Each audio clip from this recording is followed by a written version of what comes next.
peace stems from within. We don't buy it from outside. Allah created a mechanism within ourselves that we ourselves, we can generate peace from within, not from outside. From within. And if you cannot get along with your own self, you would never be able to get along with anything in this universe. You can't get along with your own family. Some people really cannot get along with their own selves. He hates himself. If you hate yourself, you can't love your wife. You can't love your husband. You can't love your son. You would never be able to love anything. Peace emanates from within, from inside. Have peace with yourself first. Try to establish peace with yourself.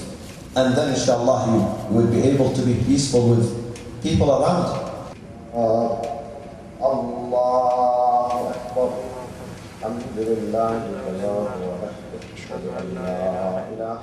My name is Muttaki, live in Orange County, California.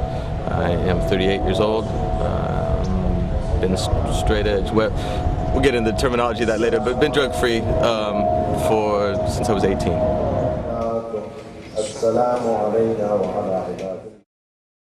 Some of the first big issues we were having was at some anarchist gatherings. They were serving sort of for the communal meal or whatever at the anarchist gatherings. They were catering, and they were getting, big trays of like expensive, ribs and meat. It was in Chicago in '86 that this first came about. Spending thousands of dollars at this anarchist gathering to cater meat.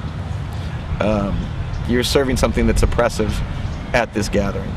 So we got into this big debate there. It became a big issue and whatnot. And of course that certain group of people were saying, hey, you guys are fascists, this and that, So it's sort of to throw it back in their face. That was the name we took. We said, okay, fine, you say we're fascists, we'll call ourselves Vegan Reich, which was meant to cause, an uproar with people.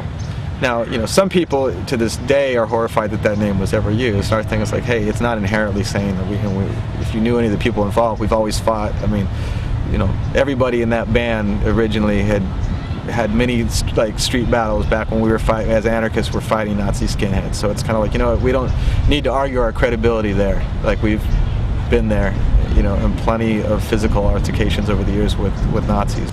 Vegan Reich was formed in 1987, or 1986, but our first recording came out in 1987.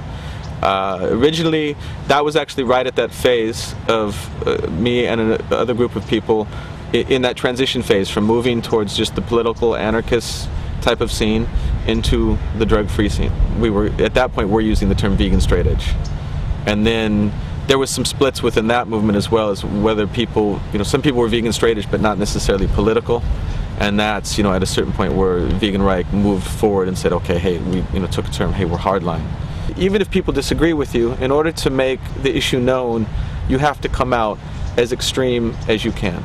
And I think the lyrics of the Vegan Reich 7-inch are indicative of that. I mean, hardline was clearly anti-abortion, and we were saying that our view of sexuality was one based around procreation and family and so forth. So it's not trying to say, oh, we didn't believe in any of these things that upset people. I can understand how people misconstrued it, and especially as time went on and you had different people, control was sort of lost in hardline eventually between who was getting involved, what people were thinking, as anything grows. So it's certainly, and this is, early on, I mean, my involvement in hardline, I think I left in maybe 92. It continued on, officially at least, until 99. And at that point, there had become so much negativity around it. I mean, weird stuff. People, because I was still in communication with people that were involved with the movement. And they were saying things like they were getting letters from people in Europe that were legitimately fascists, saying, hey, we're interested in this and we want to do this, And I have no time in my life or need or desire to go to somebody who is, whatever their practice is. If they're homosexual, if they drink alcohol, they do anything, it's not up to me to go to them and say, what you're doing is wrong, because they're not Muslim.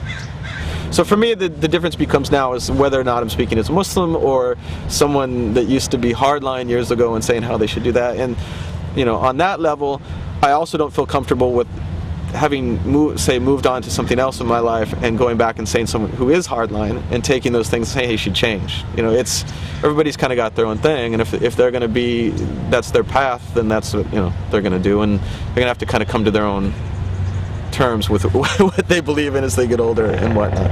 I mean, although I would say that I hope that those militant views don't have anything to do with because nowhere back in the old days were people that were hardline going out and beating up people